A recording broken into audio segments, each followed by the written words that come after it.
VHS cult.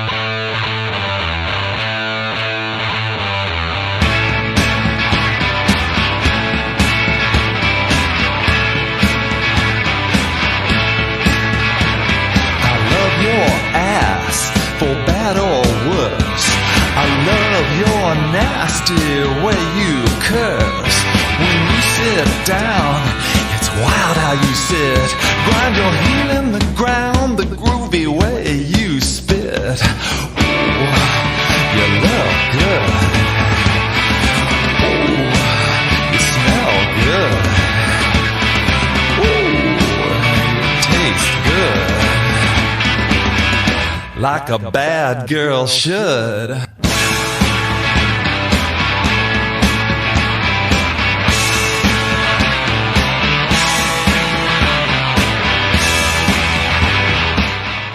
Some dude was like, I just get tattoos randomly that I think are fun. And I saw a guy that had a shirt that said ACAB and all cats are beautiful with a picture of a cat. So I got it tattooed on my chest, and now people are mad at me because it actually means all cops are bastards. Sometimes that's the way the cookie crumbles.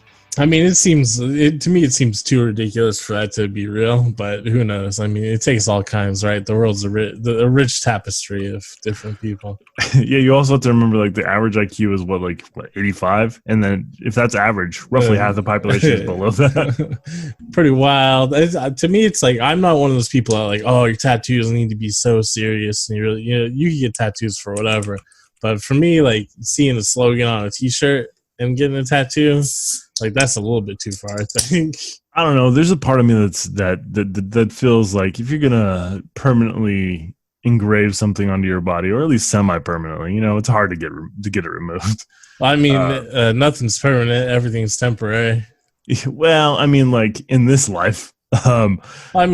Yeah, probably don't like get it tattooed on your forehead if it's something like crazy, but I just like, it should mean a little something to you. It shouldn't be just like, you know what, I want a picture of a frog on my asshole. Here's where the separation is for me. If you're someone who has a lot of tattoos, or you are a tattoo artist, or you're around tattoo artists, and you're part of like that's tattoo a little bit culture, different though. Hell yeah, tattoo whoever you want, because that's like part of your lifestyle. If you're just some random person who's going to have like one or two tattoos and you just get some random shit, that's a little bit different. Yeah, that's what I mean. Like, I'm 18, I'm going to get my first tattoo. I don't know what I'm going to get. I'm just going to pick something out of a book. Yeah, that's a little bit whack. I was thinking more like, if you got a lot of tattoos already, you fucking that's what, again, tattoo whatever you want. Perspective, but that's a little bit different. Yeah, well, my perspective is different because, like, I know people with tons of tattoos, so my assumption was just like, yeah, he gets lots of tattoos of weird shit.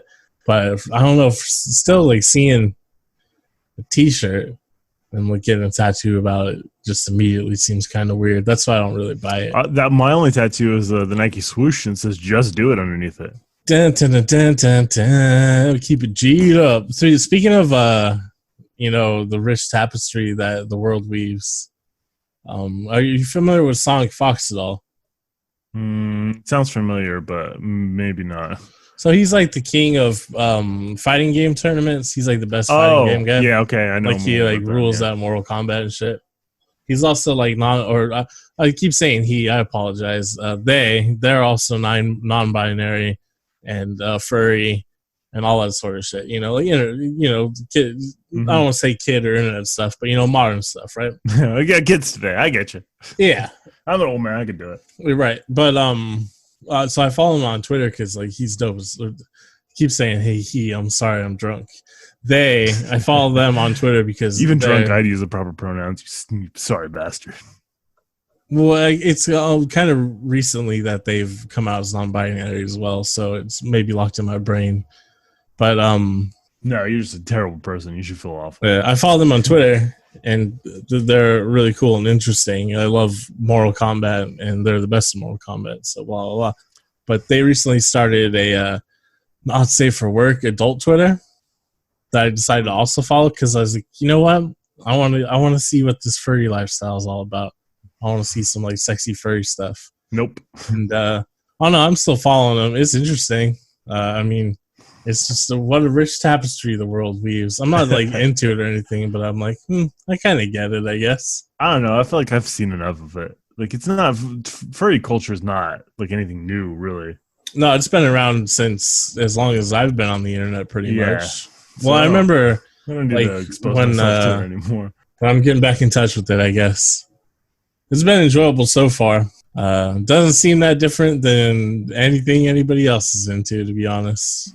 Just, transposed through anthropomorphic animals. But still, I mean, you just want big dicks, big booties and stuff. I get it. Nah, man, it's fucking hot in those suits. Sweaty. That's what I'm talking about. You fucking fans and shit. I don't need it. I mean, they've been Too much sharing, work involved. They've been sharing mostly art. So that's the idealized version of it, right? Where you're not super sweaty because you actually get to be an animal. So you got to brush out your winter coat. You're good to go. I don't know. I have a dog, and it doesn't seem that pleasant for her either. She's like panting all the time. Yeah, it's hot out there. It's hot out there for a pimp. Yeah. Also, apparently podcasts aren't the way to go. We're not going to make any money now thanks to quarantine. It's over for podcasts. Luckily, though, yeah, probably. Streaming's where it's at. Time to get back on Twitch. Twitch is also about to introduce a feature where you can have watch parties with any movie on Amazon Prime. It's currently available for Twitch partners, but eventually soon it'll be available for all members of Twitch. So that's it. That's going to be our new bread and butter. Get ready for the VHS Cult Twitch watch parties. We're muting everybody but you. Yeah, we're going to do, it'll be like Friday nights. We'll do a double feature of just drunk Twitch Fridays. It's one good movie and one terrible movie. I mean, just it's Amazon Prime, so it's going to be probably all terrible movies. It's going to be a lot of terrible movies, especially if we're sticking to the 80s. I can't imagine we can't stick to the 80s and do that. I mean, that was maybe the original intent of this podcast too, was only to do shitty movies. But then shortly after we started, I was like, no, I think it's more like there's a lot of good shortly after we started, I think we watched Death Wish 2 and we're like, ugh. We can't do it. But yeah, and then I was also like, you know what? There's a lot of people that aren't familiar with how good movies were in the 80s. You know what I mean? There's a lot of movies that people aren't familiar with in the 80s that seemingly should be part of the zeitgeist. And like, yeah, no one really listens to our podcast or anything. But if we did somehow become popular, these are movies I would like to reintroduce to a wider audience. Is like my goal. No, maybe not Heather's though. I guess we're gonna fight on this because I think Heather's fucking rules. I feel like it's just really underwritten and just like the whole thing is like underdeveloped. I think it needed more. Maybe the runtime should have been a little bit longer, and that was the original intent actually with the movie. 3 blind mice. Heather Chandler, Heather McNamara, Heather Duke, Veronica Sawyer. Why are you such a mega brat? Because I can be. The most powerful clique at Westerberg. God, Veronica, drool much? Most people would die to get into it. Heather #1 just looked right at me. I'm worshipped at Westerberg, and I'm only a junior. Veronica would kill to get out of it. You were nothing before you met me. You were a Girl Scout cookie. JD has come to answer her prayers. I'm a no-rust build-up man myself. We'll kill her. He's got a way with women.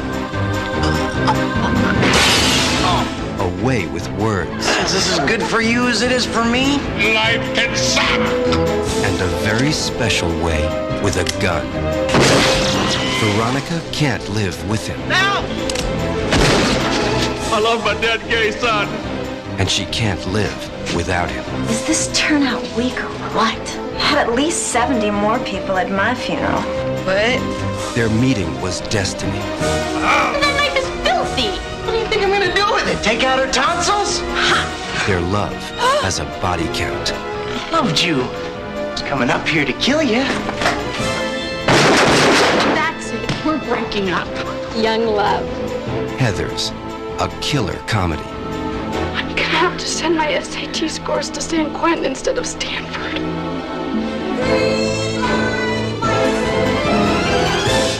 I honestly feel like maybe they could have cut some of the stuff that they have in there. Like they can almost start with the murder and cut the first 15 minutes or 20 minutes of the movie. Because like it doesn't really, she's not really important at all. You know what I mean? The first Heather. First Heather, no. Yeah. I don't know. You can kind of see like though. Right. Well, yeah, but you can kind of see like the genesis from Mean Girls, or even like Natural Born Killers, or maybe even a little bit like World's Greatest Dad in this movie. Mean Girls definitely copied this movie, and this movie may have copied another movie too, which we'll talk about later. Yeah, well, that's kind of movies for it. That's art for you. Yeah, Mean Girls is pretty much the exact same movie. Tina Fey just had to insert herself as the voice of reason into the movie because Tina Fey is a jerk. I love 30 Rock, but Tina Fey is kind of annoying. How dare you, sir? Mean Girls is a pretty good movie too. Actually, I guess I love Tina Fey. I don't know.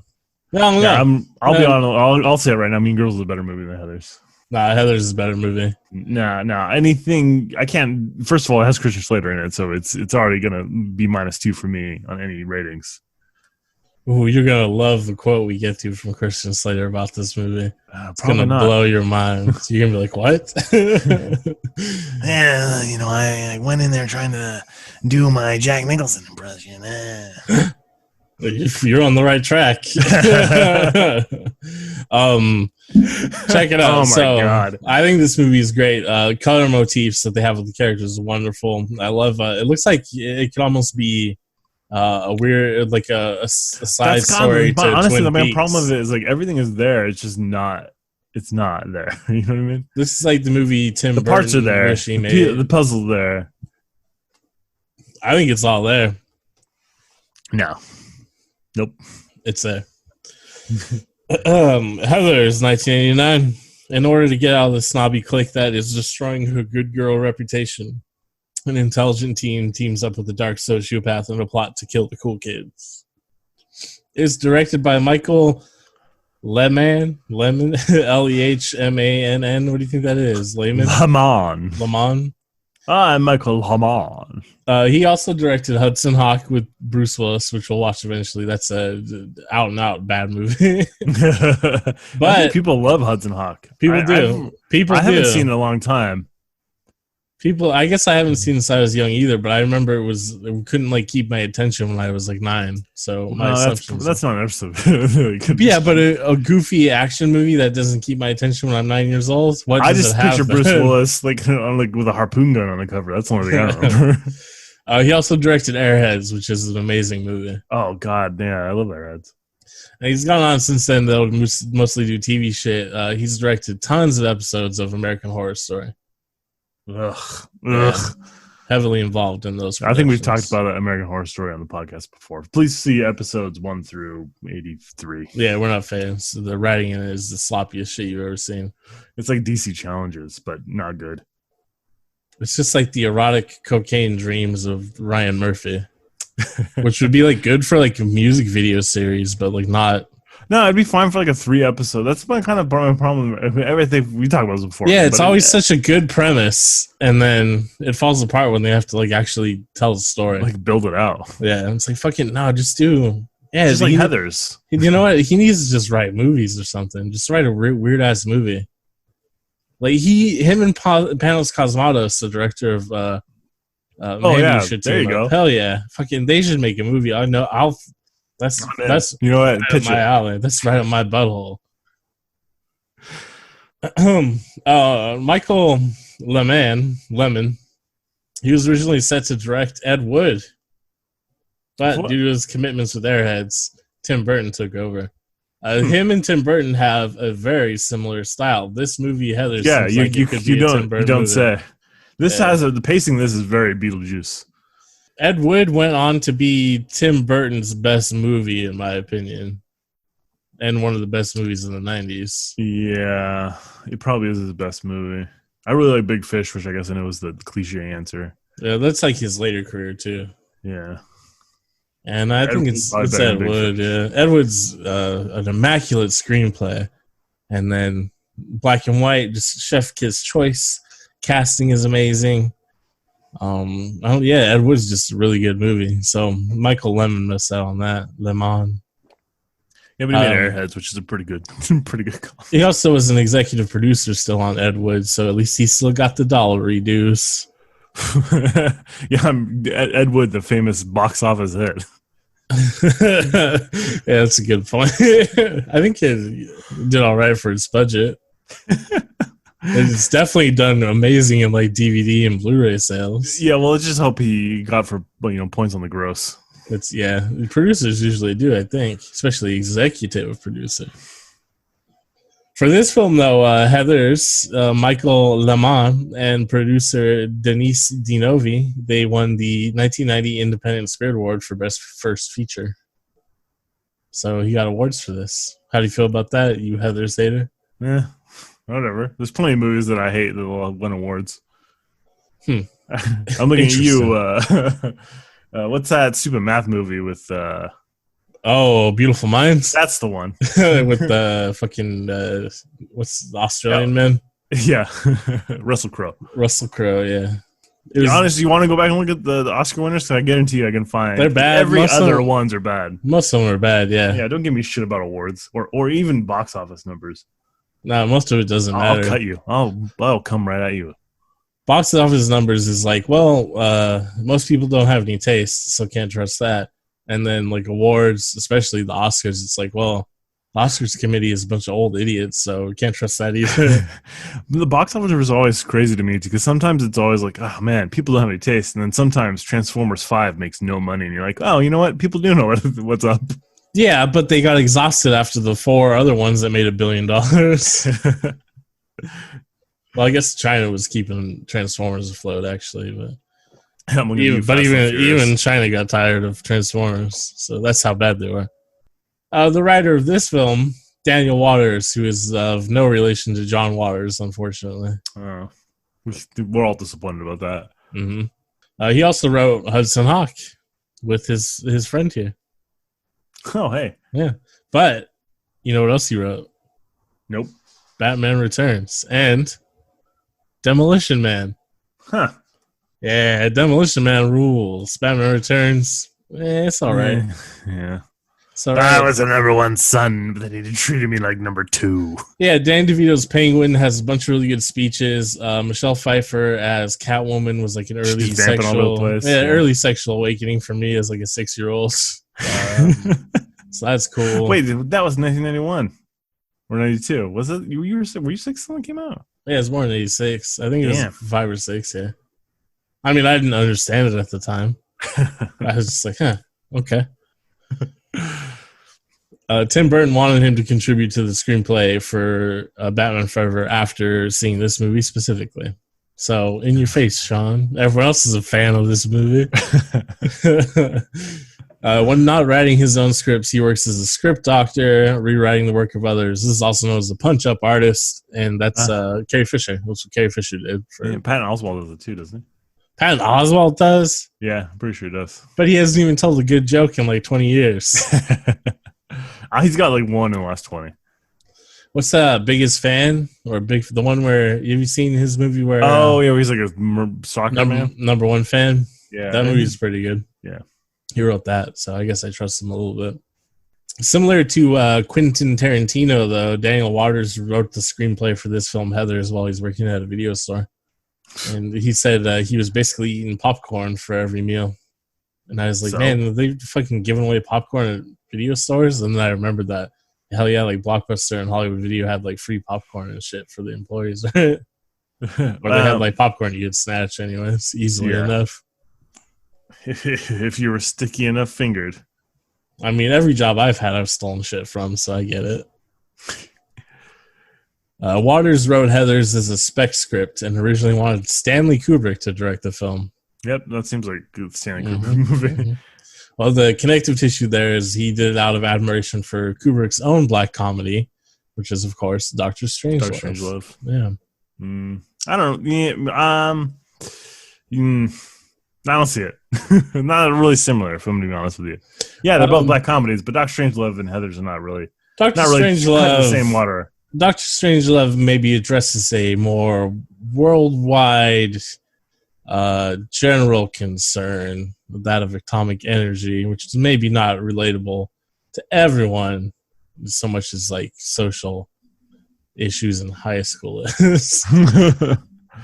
He intended for Heathers to contrast the more optimistic teen movies of the era, particularly those written by John Hughes, by presenting a realistic depiction of high school imbued with dark satire. He's quoted as saying, "I loved high school," which is Ugh, I'm already not a fan of this guy. Gone a little bit too far, man. Because in high school, we all had to be a certain way. We all had to fit in a certain clique. And if anyone came in who was even a little different, they were killed for it. I don't think he means literally, though.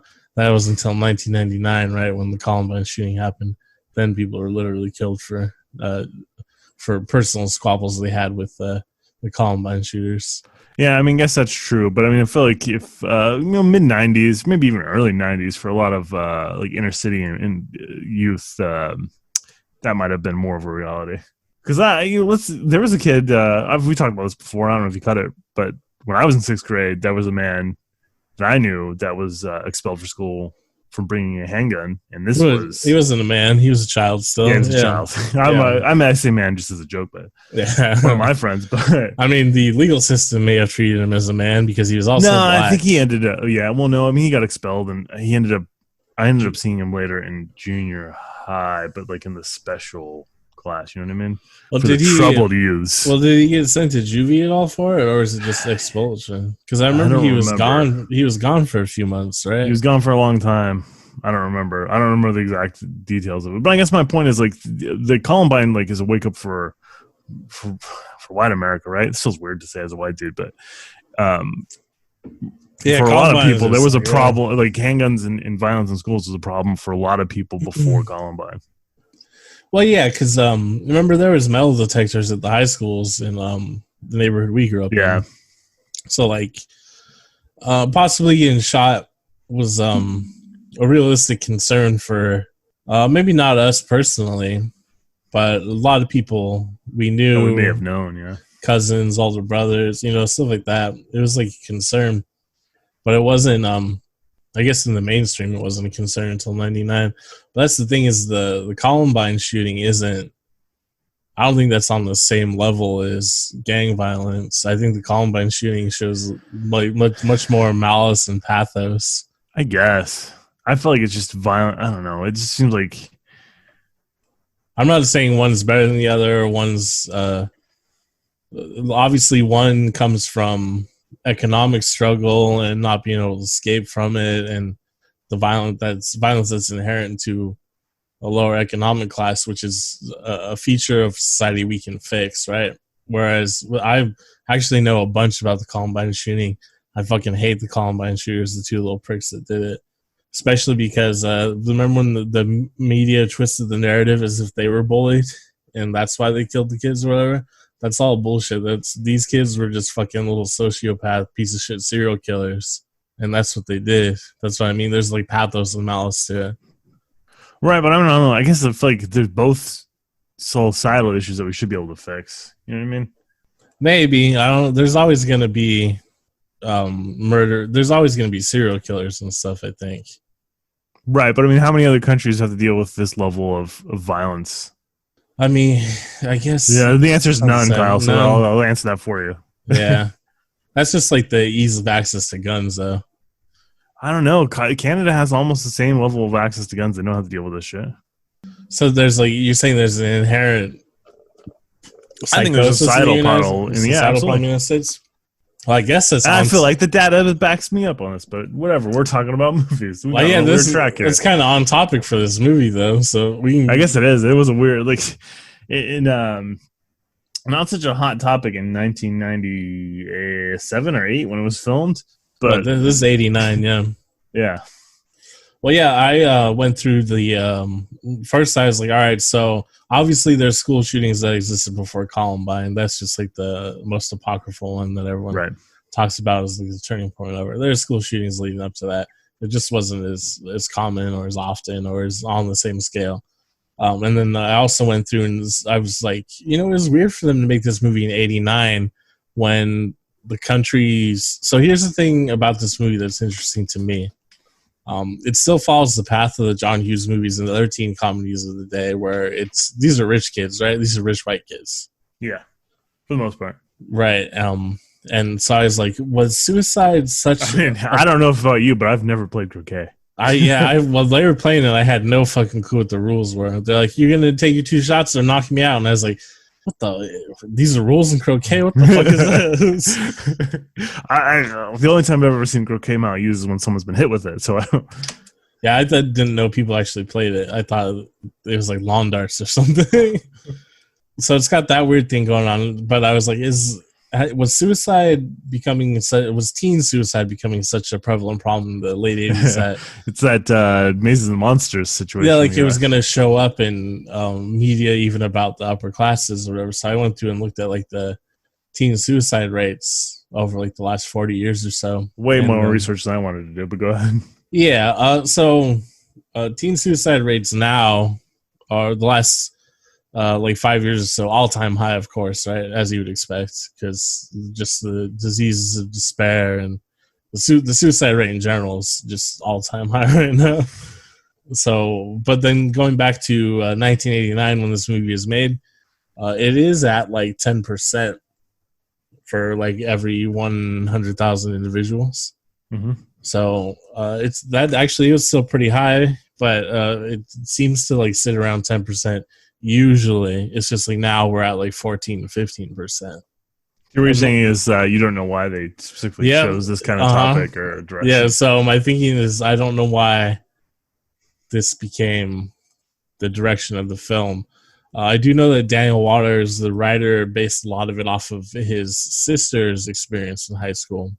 So I was thinking maybe... She murdered a bunch of people in high school? Well, I was thinking maybe this is a phenomenon that's existed for a long time where, as depicted in the film, usually a suicide out of school does kind of like trigger more suicides. Yeah, a couple more suicides. So I was thinking maybe that's like something that actually happened at her high school or something like that to make that like a part of the script. That's the suicide aspect of it anyway. It's not that suicide was running rampant in 1989, because 1989 was actually a relatively secure period for most of the United States, right? Especially the kids that would fall into this economic bracket. Yes.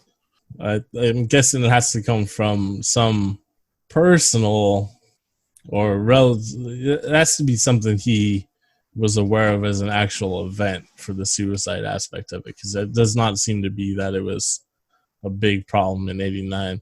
89, it seemed like actually, you know what? 89 is the height of like the satanic panic and the height of like afternoon talk shows talking about what kids. Yeah, are but I mean, getting even up if to. it was filmed in like 89, it had to be written before then. Yeah, but that period in the late 80s is when everyone was getting like worked into a fervor about everything teenagers did, right? And you saw it again like the mid 90s. So now we don't give a shit. So maybe it was like, kids are committing suicide. Can you believe it? Even though they weren't committing suicide any more than they used to. It was just like, 24-hour news existed now and they had to talk about it. That said, Waters did gain recognition for his screenplay. He won the 1990 Edgar Award.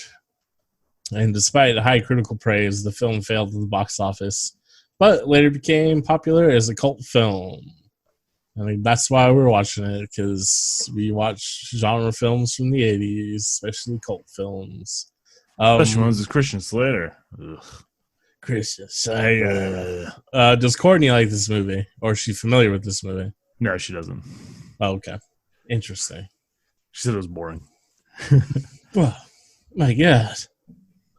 I mean, I gotta be honest with you. Like the pacing is just not right for what the. I have a problem with the pacing of the third act, but I think there's a reason for it, because they had to change the ending of the movie. The first act and the third act are really weird pace wise.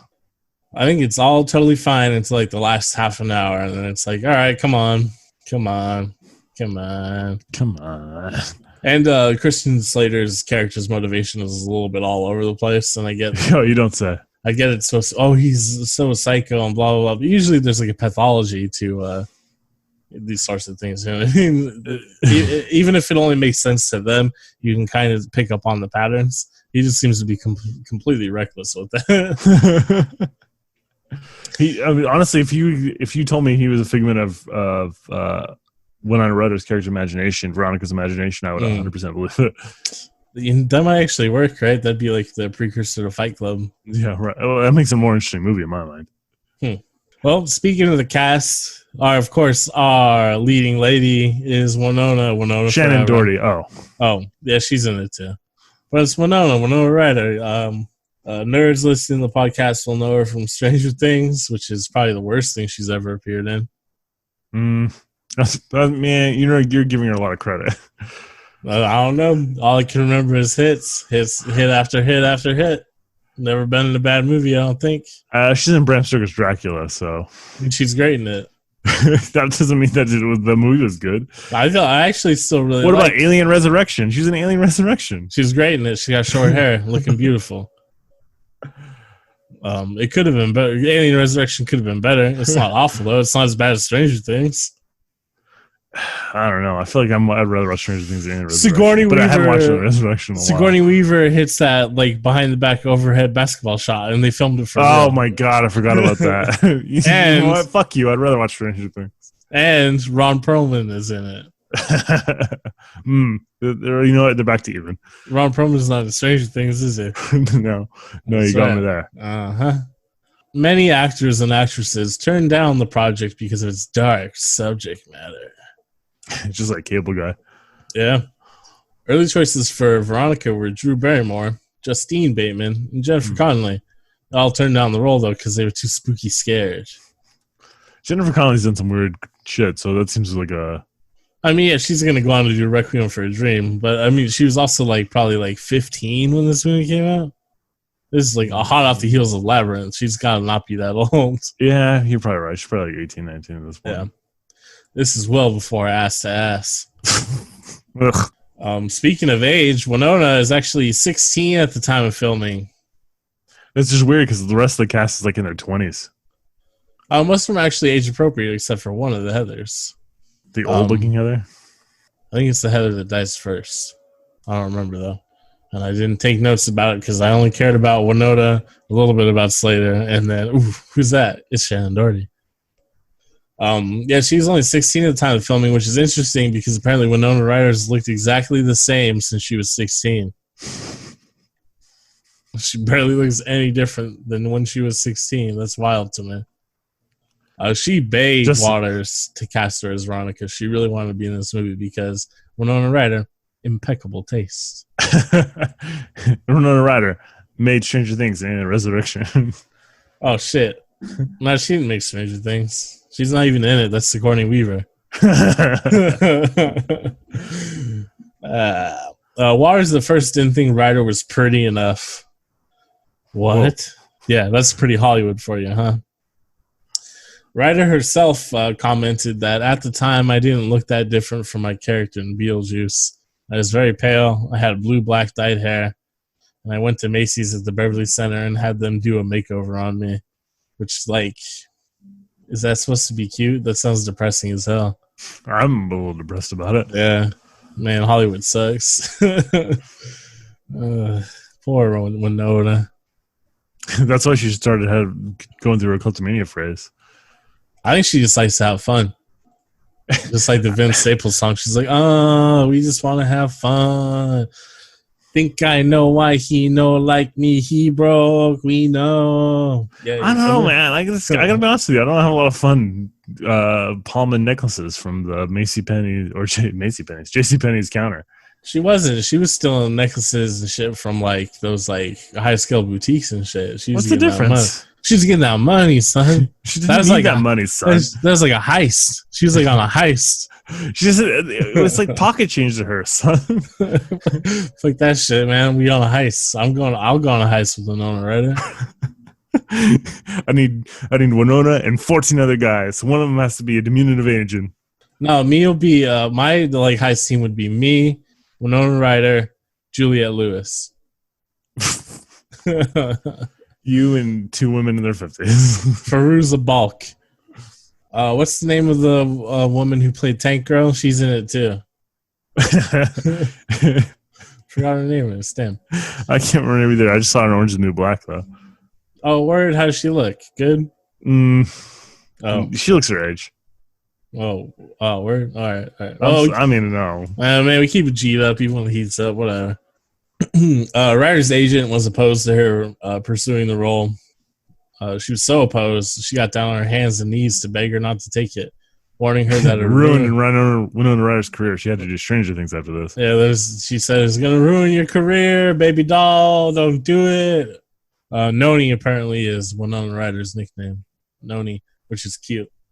Is Winona Ryder married? Is she looking to get married again? I don't know that she was ever married. Thought she was married to Johnny Depp. No, he proposed like 14 times and she said no, and then he changed his tattoo. That's the story I heard. Oh, because she was like, stop spending so much goddamn money on wine. He's like, I'll show you. I'm gonna change this tattoo. She was in a long-term relationship with some musician dude. No, that wasn't Johnny Depp. I don't remember which one. Johnny Depp, yeah, he's in the LA Vipers or something. No, like a real musician, not Johnny Depp. Oh, word. We also got Christian Slater. He's we made a joke about it last week. He just copies Jack Nicholson, right? That's what he does. He does. You can't see it in like full display in this movie, that's for sure. Well, according to him, he stated that his performance was heavily inspired by Jack Nicholson just for this movie. Oh. He claims that he wrote a letter to Nicholson asking him to watch the film, but did not receive any answer. I think it's interesting that he's like, yeah, I really channeled Jack for this Heathers, one role. just Heathers, not my entire career. Just Heathers. My entire professional life has not been based around Jack Nicholson, that's for sure. Yeah, he's pretty handsome in this movie, but it's interesting that like his hairline changing just a little bit turns him from like a teenage heartthrob into a short guy with a bad hairline. Like by the time he gets to Broken Arrow, right? Where it's like you can only play nerds now, you nerd. I think it's amazing that his eyebrows are perfectly Jack Nicholson. Hey, what they're like filled in that way, but then he's also like specifically doing the eyebrow like raised squint thing all the time. Yeah, it's amazing. He's like, hey, yeah, I'm pretty familiar with the snacky shop where they get the hot dogs and then you feel good about yourself. My family moves a lot. Most importantly, though, we have 17-year-old Shannon Doherty. Shannon Doherty apparently older than Winona Ryder. By a year. Shockingly. I don't know. I have no idea what Shannon Doherty looks like anymore, but my familiarity with Winona Ryder came later on in my life than Shannon Doherty because Shannon Doherty was on 90210. And our mom used to watch 90210, and we'd watch it with her. So I was much more familiar with Shannon Doherty when I was younger. I assumed like Shannon Doherty was like, I don't know what I assumed. Is she 1,000,000 years old? 600 years old? 3 years old? I don't know. I have no. Might almost be 50. If your math is correct with Winona and Shannon Doherty, then she is 49 or 50 right now. Wonder what she's up to. Last I heard, she had cancer. In England, they I know this from Pete Doherty. He was the lead singer of the Libertines. You remember Pete Doherty? He's a heroin addict, and he was with Kate Moss. Remember the Libertines? Like, oh, they're the next Clash, but Pete Doherty's pretty good. Yeah, I don't know. I always thought Pete Doherty was pretty cool, but anyhow, I mean, cool isn't good. But go ahead. He was a talented writer. He just But anyhow, in England, they always said his name Pete Doherty, which I don't know if that's right because it's an Irish name. So it's Shane Doherty. Doherty. And then even one time I saw Sharon Osbourne, Ozzy's wife. She like called him Pete Doherty. And I was like, that's definitely not right. That can't possibly. You're British. Yeah, my thing is I don't ever expect the British to pronounce Irish names correctly. So it's probably not Doherty. I honestly just expect them to intentionally pronounce it wrong. Yeah, Doherty. She originally Shannon. This is Shannon, by the way, not her sister Shannon, but Shannon Doherty. She wanted the role of Veronica, but Ryder had been cast. So producers asked her audition for Heather Chandler, which is the cheerleading Heather, but Shannon was more interested in playing Heather Duke, and ended up giving an amazing reading as Heather Duke, which secured her the part. They also wanted her to dye her hair blonde to match the other Heathers, but Doherty was like, nah, and so they went with red hair. Is her hair red in this? It seems brown. Well, it's like auburn, right? Yeah, so like the sun catches it, it's red, but otherwise it's kind of dark. I mean, I probably wouldn't dye my hair for this shit either. Fucking with full head of like long, luxurious locks that Shannon Doherty has, it's gonna be fucked up forever. And going along with the history of Shannon Doherty's career as an actor, Michael Lemmon fought with everybody on set. Yeah, the director called Doherty a bit of a handful on set, in part because she objected to the swearing in the script and refused to say some of the more explicit lines. It seems like something you would know before you took the job, but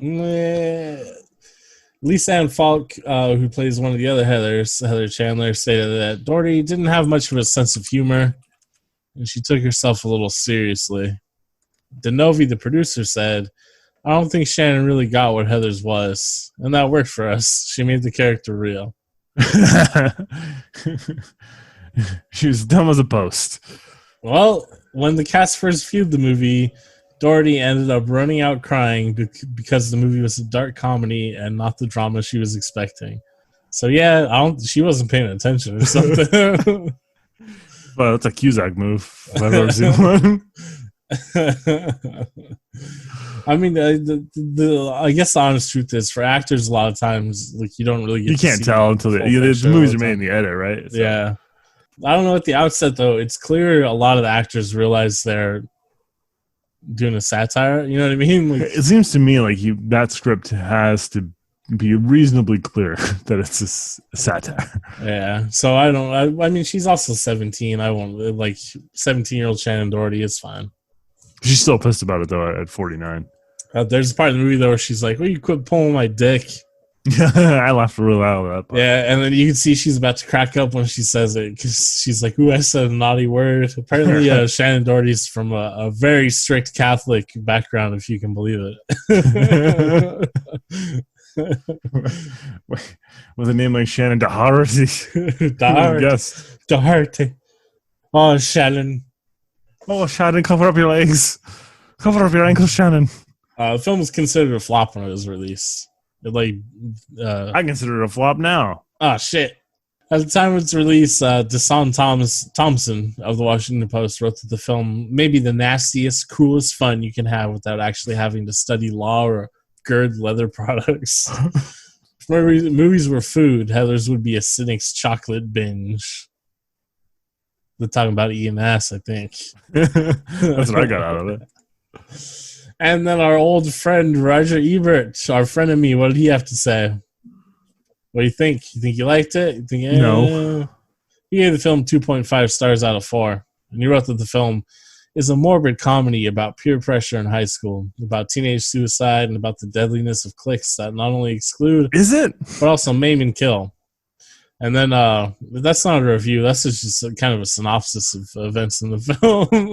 but oh, is it? Is that what the film was about? Doesn't seem like it. No, the film's about, like, when people suck, you got to kill them. That's what I mean. That's Christian Slater's MO. Mm-hmm. And he's right up there for me. With as far as personal heroes go, we got John Waters, Charles Manson, Nick Cave, and now Christian Slater's character and fucking. Wow, it's like what? Charles Manson is not one of my personal heroes. I just like to. I feel like John Waters does not want to be associated with most of those people. I think John Waters would get what Charles Manson had to say a little bit, which is my feeling about Charles Manson as well. It's like, I get it. You fucked up, man. But I get it. Not the weird racist shit though. I don't get that part. I don't think he also didn't believe that at all either. He was just making shit up from like when he was in jail. I don't know. We could do a whole podcast about Charles Manson because he's just like the funniest, most interesting person of all time. I mean, the whole thing to me is like, I mean, Hitler didn't kill anybody either. Technically, she did shoot Kurt after Christian Slater chases him back to the staging grounds in the woods. Right. She does shoot him in the chest, so she kills one person. Kill guy. Well, yeah. I mean, she knew what was going to happen to the first Heather too. She was in on the whole thing. Well, the whole thing is after like that event, it's like, you know what? It's going to be me or Christian Slater. You know what I mean? Like that would be my thinking. Like, like I can't trust this guy. To keep his mouth shut. 1 second. As soon as I go against what his wishes are, I'm going to end up dead. Well, no, for me, I was thinking more like Jesse James kind of thing where, you know what, this guy might roll over on me. I can't trust him. No, he doesn't seem like a guy that roll over to me. He seems like a guy that's going to snap and decide that he needs to stage a suicide with me. Well, that's the problem too. Is like, oh yeah, maybe he'll roll over. Maybe he'll say the wrong thing to the wrong person. Maybe he'll try to come after me. Blah blah. Basically, at the end of the day, though, you have to kill him, right? It's like you got to get rid of this guy. Right? Because like there's one of like 4 outcomes, and 3 of the outcomes are bad for you. Well, it's like I trust Either myself. He keeps his mouth quiet. I trust myself to be like a cold, calculated killer, but I don't trust this other guy. Well, the only way why would you? Because he's not a cold, calculated killer. He's a fucking insane person. Yeah, the only way to keep me safe is to end this guy, to end this dude, and that's what I do. I get him. But I mean, she's also supposed to be like what, 16 in it? You know, like, I also think the movie would be better if she didn't have the change of heart. I kind of wish it was more like Natural Born Killers. Yeah, where it is, they're just like, you know what, fucking killing rules. I mean, even in Natural Born Killers, they have a falling out and stuff, right? But just the basic idea of Natural Born Killers, where she's like, yeah, you know what, killing gets shit done. Oh, but of course that wouldn't fit in with the plot of the movie because killing doesn't get shit done. People just move in to fill the vacuum, and then things re-perpetuate and stuff. But and also, like, fucking, you want to hang out with Christian Slater? That's my whole thing. Yeah. Plus, he was way too physical with Winona. Way too physical. There's that one part where he's like really grabbing and kissing and pulling and grabbing. Yeah, when she's like, "Oh, we're done. I'm done with this," and he's like, "Oh no!" I was like, "Oh, this is the '80s, I guess." Well, there's also the part where they're tipping cows, right? Yeah, and the other Heather is getting straight up date raped in the background. Did you see that? Yeah. Uncomfortable. Dark, very dark. It's a dark comedy, if you will.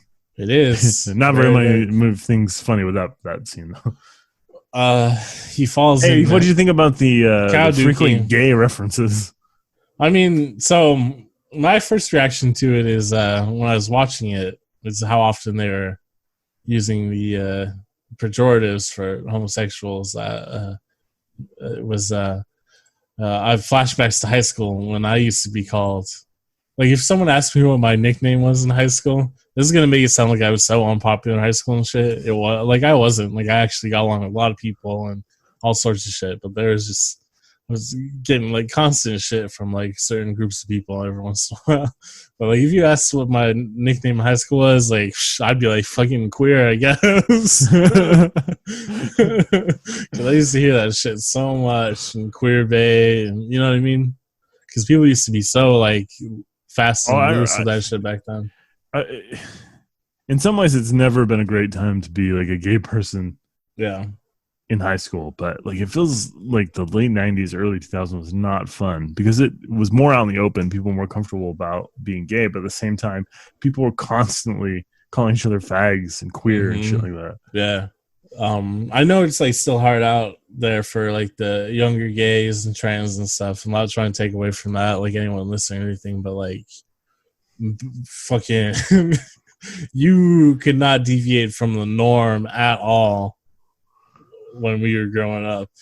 And like, you know what I mean? I mean, that's certain parts of the country are still like that. Yeah, that's true. Large parts of the country, I should probably say. Yeah, so I guess, I don't want to say it's gotten better, but I don't know. It's gotten a little better. Hopefully it has. You got to admit it's getting better. It's getting better all the time. Hopefully, I don't know. But yeah, it was, yeah. So for me, I was just like, man, fuck it. Even in the 80s, they were doing that shit, huh? And then the big thing, when Kurt and Ram, the two jocks that they arranged to kill, and then they arranged to set it up as if they did like a murder, suicide, or a suicide pact out of their gay relationship, and then it was kind of played for comedic value at the funeral. Yeah, I love my gay dead son. But that said, Christian Slater immediately, his character turns around and he's like, I wonder if you'd say that if you're still alive. So it's still kind of pointing out the hypocrisy of, I guess, suburbia. But maybe to give the benefit of the doubt to the writers and the directors, maybe they weren't aware of extreme or the larger suicide rate among gay teens at the time. Maybe. Probably, but I don't know if that's a good excuse or not. Right? Yeah, I don't know. So when you're running or moving that features teen suicide pretty heavily, or at least the idea of teen suicide. You know what I mean? Yeah, it seems weird to play it off as a joke, or kind of the way they did it so matter of factly makes it seem like maybe they were aware of it being a thing, right? Maybe, I don't know. It seems real it's such a slight touch. I don't know. Yeah, but yeah, that part kind of I was like, that's kind of weird. But it was kind of weird in a way, like it hits like close to reality, and then my thinking was like, maybe they just didn't know. And then just I don't know. Whenever we watched any of the '80s teen movies we watched so far, it's like they're so carefree with the F word, and it's like I have not heard people openly like throwing that word around in like at least like 10 years. I don't think a decade. I mean, on the internet you see it sometimes, but on the internet you see the worst shit. Anyhow, this film went on to be a cult success. On Rotten Tomatoes, it holds the current score of 93%. It is consensus of dark, cynical, and subversive. Heathers gently applies the chainsaw to the conventions of the high school movie, changing the game for teen comedies to follow. Daniel Waters. I mean, I don't know if anything picked up the torch so much after it, but it definitely stands out in opposition to the John Hughes movies, I think. Because the John Hughes movies are always very hopeful about, everything will be fine for our wealthy white teenagers. They will be, because it's wealthy white teenagers. Whatever.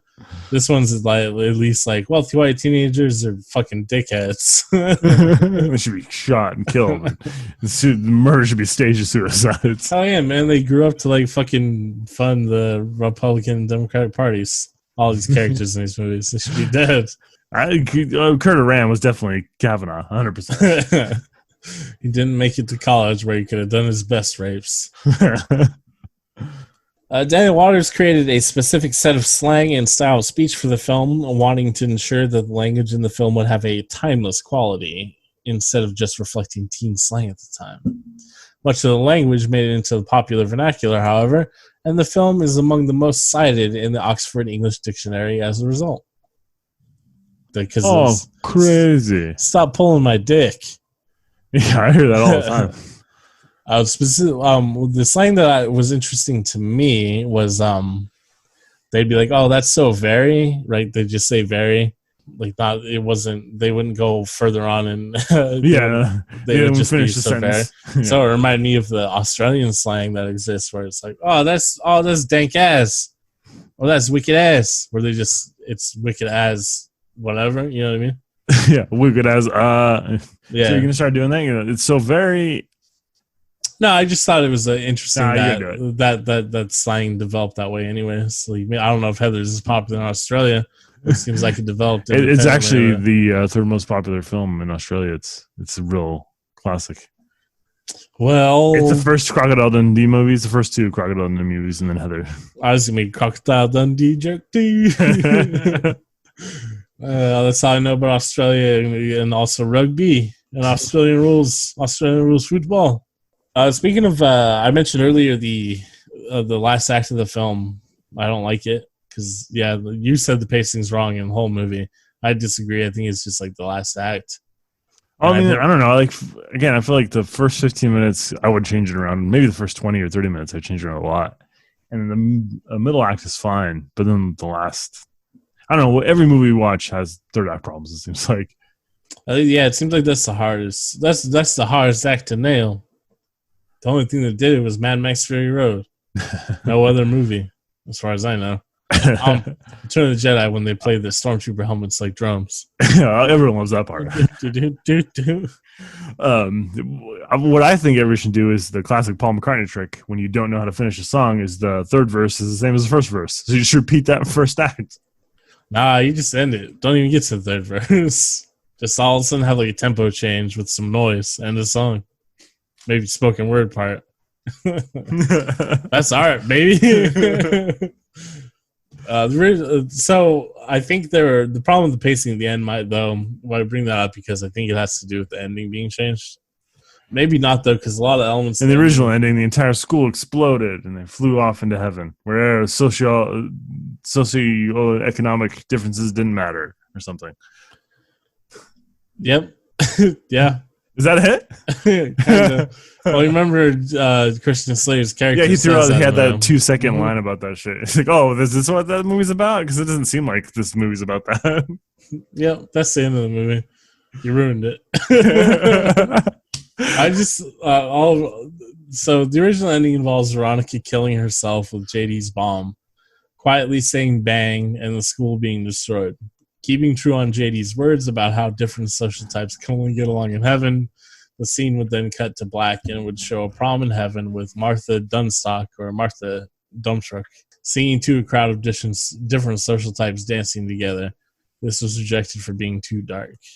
I kind of like it because that's like some. I think it's cynical as shit. That's some like. Honest. Well, yeah, it's not. It's not reflective of the reality of socioeconomic, differences at all or anything like that. But I think it's a good ending just because it's like, yeah, that's some like fucking David Lynch shit. That's like the original ending to that Kevin Smith movie Red State. It was originally supposed to end with the rapture. Oh, really? Yeah. But then that would have reinforced the views of the characters in the movie. Yeah, exactly. Weird, right? Yeah, that was probably good. I didn't do that. He probably shouldn't have made that movie anyways. He hasn't made a good movie in when did 4 years. When did Clerks come out? 96. It's been a long time. Chasing Amy was pretty good. It was pretty good when it came out. If you go back and watch it now, no, it doesn't hold up. I haven't watched it in a long time. It's actually like kind of offensive now. But I guess like I'm sure he's in his personal life. I don't think Kevin Smith is a hateful person or has anything. No, I can't imagine him being out there cursing about the LGBT community or anything. But it is like you go back and watch it now, and it's like this is definitely a 23-year-old like suburban straight white guy from the 90s talking about lesbian stuff.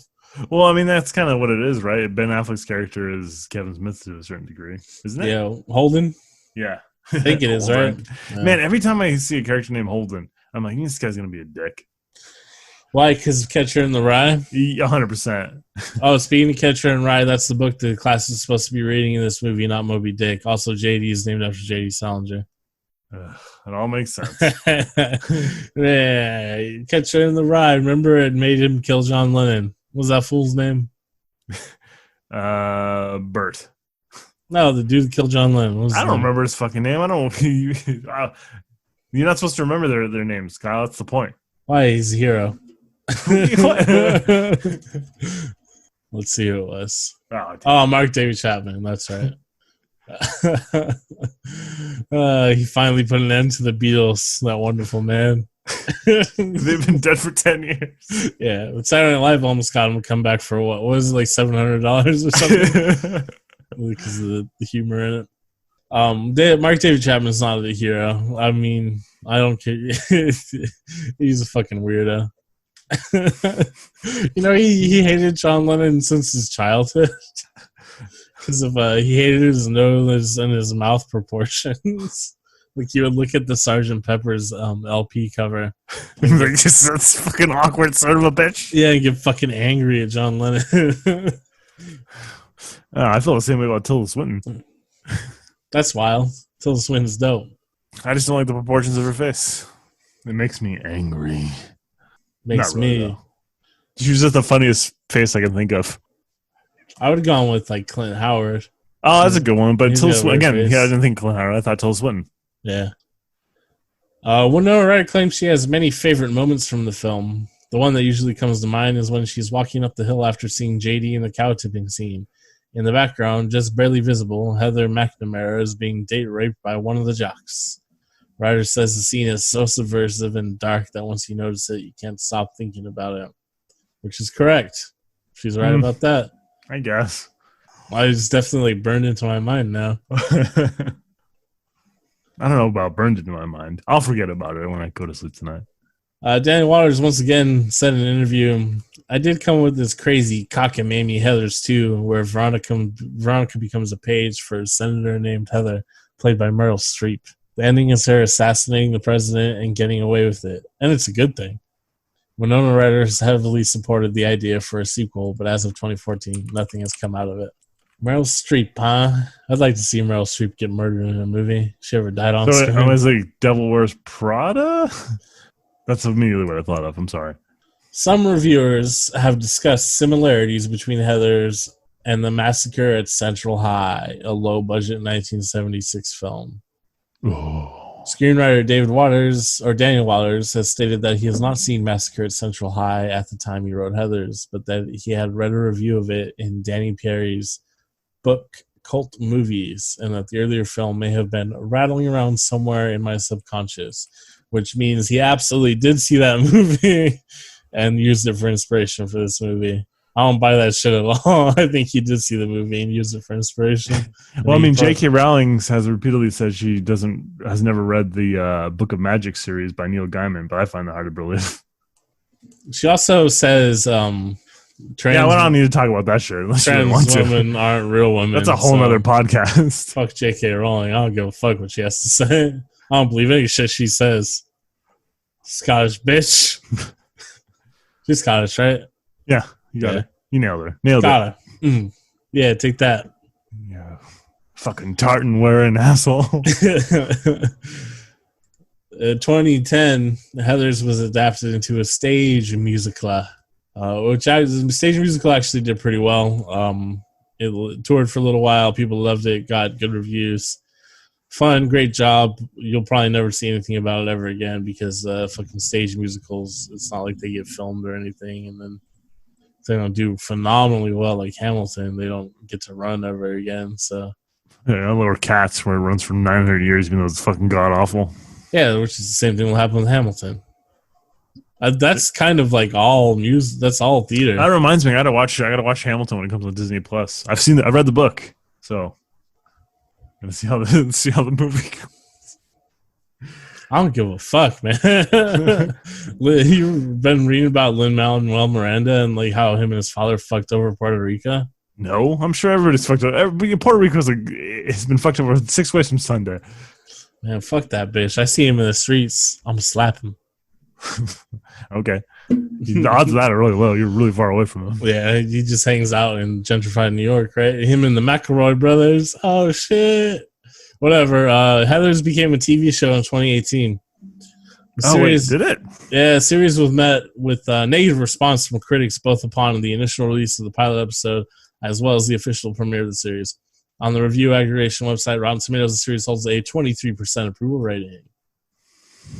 Daniel Feinberg of The Hollywood Reporter described the series as a pale imitation of the 1988 film and wanted to say that having the high school tyranny associated with a gang of students who, in a different era, might have been marginalized produces a dark and almost reactionary undercurrent in which the disenfranchised aren't being bullied, but rather are wielding identity politics and political correctness as weapons.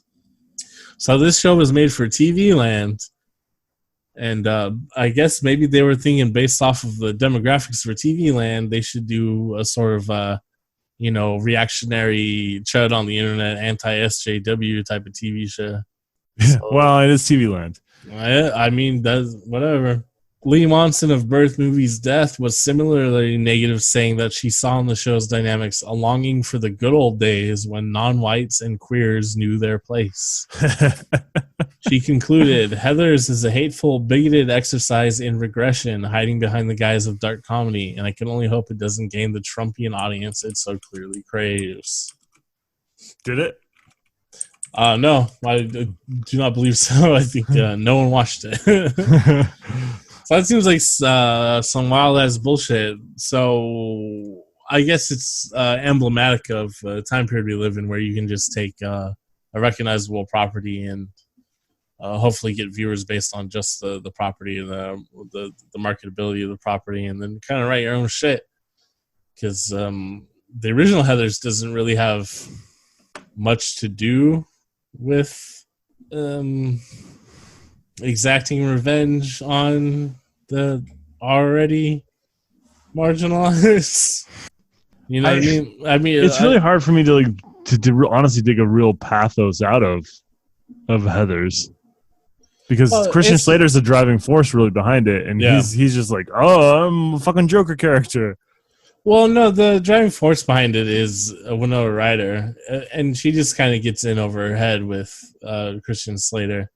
Well, I mean, maybe the first Heather, right? But after that, it's like she doesn't really want to be involved with any other shit. I don't know.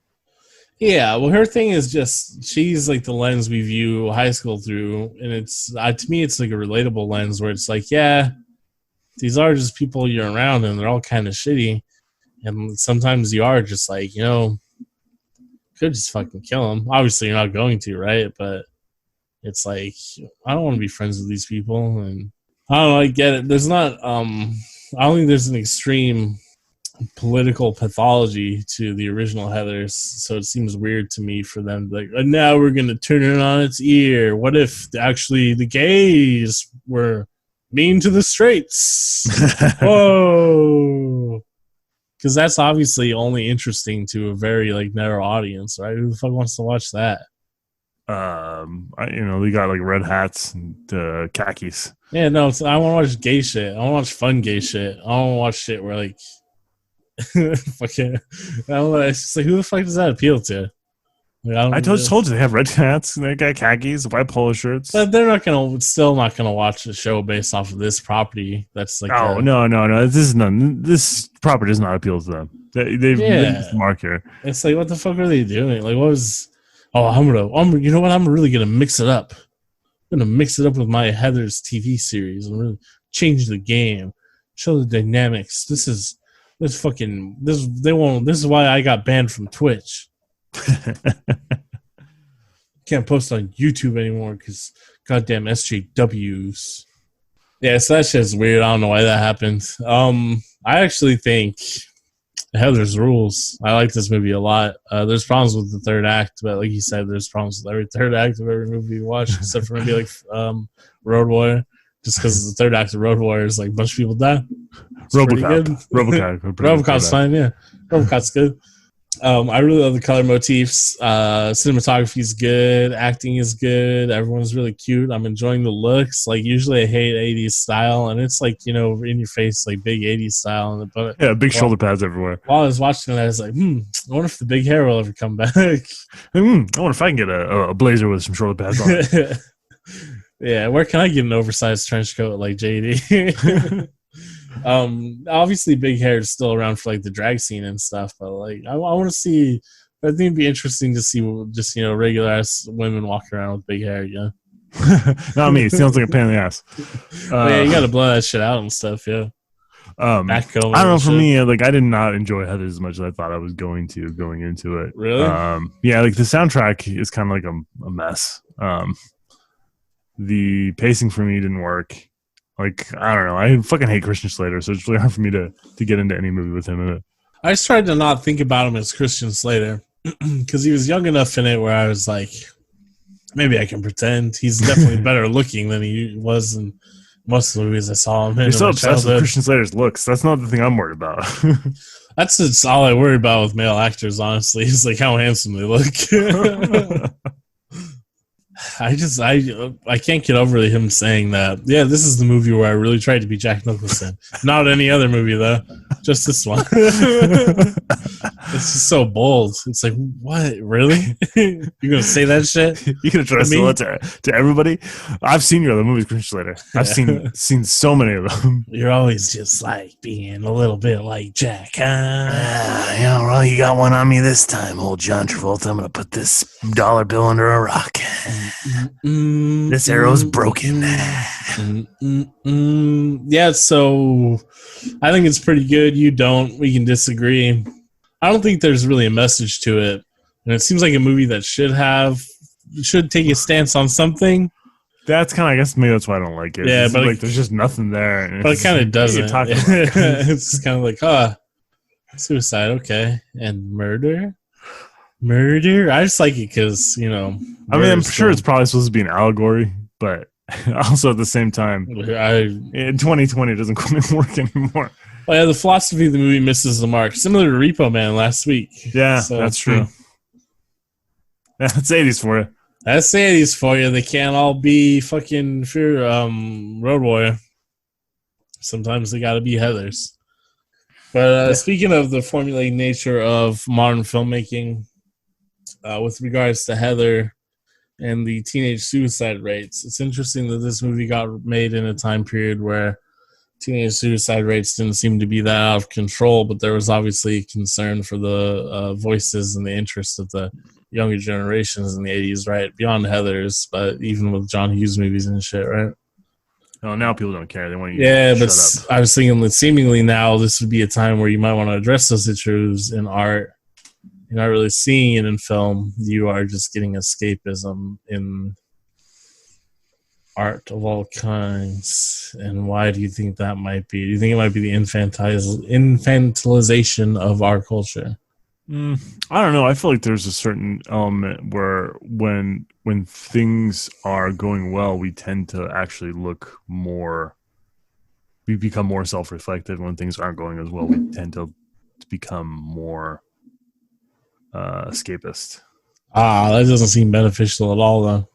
No, I mean, I'm not saying it's beneficial. I'm just saying that seems to be how I like. You know what I mean? If you kind of look back at the history of cinema and movies and look at that's kind of how I feel. But I was thinking it actually has a lot more to do with there not being a counterculture that exists in modern film, because of all the major leaps forward in film as an art and looking inwards and all the different phases and renaissances in films have all been part of counterculture movement in the culture, like the French New Wave and the late 60s into the early 80s really being part of the counterculture movement.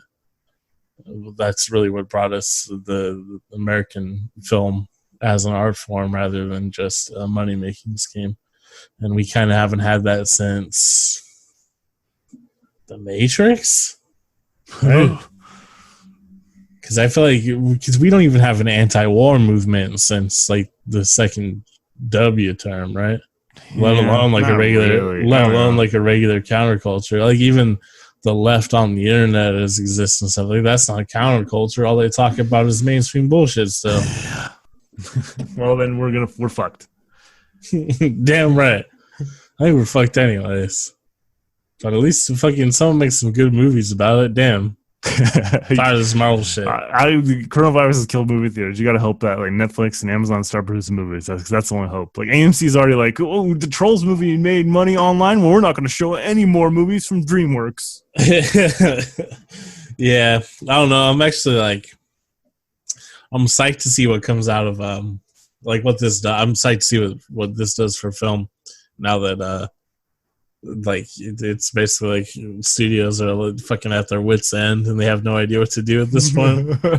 I think we talked about this before, but I'm like ready for like some people to experiment with a little bit with like the format. Like The Irishman did it, going back to like the epics. So it's what I want to see to a certain extent, or at least one or two movies that maybe there's a movie and a sequel, but they're like part one and part two, that kind of thing. I don't know. I'm more thinking like, what are the different avenues for storytelling now? Like, how can you turn like your Twitch stream into an avenue for long form storytelling? Oh, well, I don't know. Radio shows. I don't know. I'm interested to see what comes out of what can be guaranteed can be produced independently, consistently. Because just based on the numbers of like how much viewership of streaming has blown up during the quarantine. So you're saying I should have kept streaming for the last 2 years instead of stopped? Yeah. Well, you fucked us both. The part of this Corona thing is it's become obvious that a lot of jobs you don't need to go into work anymore, right? Yeah, but I don't know that well, it's not going to be at large will necessarily see. Yeah, it's not going to be like flipping a switch, but it is going to get there eventually. I think they're going to see there's a cost benefit to it over like the next few years, especially when obviously we're going to have to keep quarantining. Because they're gonna keep fucking it up. Oh man, I don't know. You want to talk about Arizona and what's yeah, but so I think I don't know. There's definitely seemingly an avenue where people are desperate to feel like they have some social connection, and that's what streaming does. Even if it's completely detached, which most streams are, right? But you feel like you're connected to someone. I think that's going to be a big thing in the next few years. I'm gonna try to exploit it. Good, because I need some cash. That's it. I'm telling. That's where VHS Cult's gonna take off. It's gonna be fucking. Everyone's so psyched to watch Joe Bob Briggs do Last Drive-In Friday nights. Fuck that. VHS Cult Saturday nights. It's gonna be me, some micheladas, some gin, and we're gonna watch fucking Prom Night or some shit. What are we watching next week? Oh, sticking with the sort of horrors of high school motifs and people with the last name Waters, we will be watching a film made by my personal hero, John Waters, Hairspray. Oh, Hairspray. I'm going to watch the John Travolta version, so the 20... Fuck that shit. It's fucking Divine. Version? Divine is in the original version. No. I'm gonna watch that version because I saw that one in the movie theater. And it's one of the only movies I've ever walked out of. Fucking the remake of Hairspray is basically a monolith to the taking of counterculture and turning it into the fucking performative liberal bullshit that is modern culture. There's got no fucking edge or flavor to it. It's just like, oh, look, John Travolta in drag. Get it? No one fucking gets it. It was important when Divine did it. It doesn't make... Who gives a fuck about John Travolta now, you stupid piece of shit? Goddamn culture, goddamn fucking America, you fucking piece of shit. You're just cold. Fucking no one gets it. It's just me and Nick Cave and John Waters. I don't even know about Nick Cave anymore. It's me and John Waters. Lloyd Kaufman, maybe. When's the next Toxic Avenger movie coming out? Never. Heather's is a good movie. I don't care what Sean says. Everyone cares what I say. It's a good movie. Nah, that's not true. But she only wears blue. The other Heather wears red. And that one's yellow and is green. They're like Power Rangers. And, one of us has a friend that was a friend when we were kids. We're not friends anymore. Yeah, Betty Finn. Well, she's named Veronica Sawyer. One of the commonalities between Sawyer and Finn. Oh. Woo! And then also Betty and Veronica. Whoa! Yeah, pop culture. Woo! Yep, they used to sell those little. Stay over Riverdale. You took us on a ride there. I take you on a ride every episode of VHS Cult. It's me, you. I don't know. You ain't gotta love me because your girlfriend does. VHS Cult. We out here. Keep it G'd up. You want the heat. Oh, I'm Sean. That's Kyle. We don't ever introduce ourselves. Go fuck yourself.